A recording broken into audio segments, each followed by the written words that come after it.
Umetuchelewesha. Unajua kujizuia kwako na kujichelewesha kwako ni kujichelewesha kwetu pia.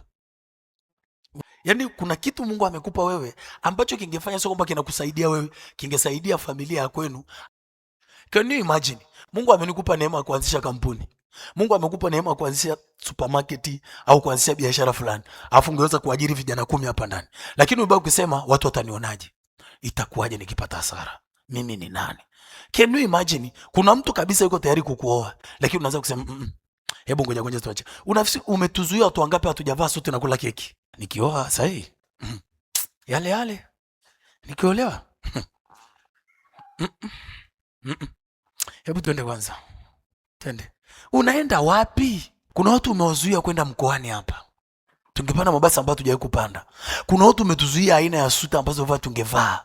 Kuna watu hapo umewazuia ambao siku hiyo wangejipodoa ile mnaojipodoa mnakuwa kama majini. Angalia vile ulivyofunga fursa za watu wengi. Na shida yako ni nini? Watu watanionaje? Itakuwaje? Nikishindwa, nikipata hasara, nikikosa. Vitu vingine unavaa black tinted miwani, unaingia mzima. Halo! Nenda zama! Nenda, ukifa utanidai. Dhubutu! Na kuna kitu kinaniambiaga nisimame pale 6 nianze kuhubiri. Kuna kitu kinaniambiaga niende hivi nifanye hivi.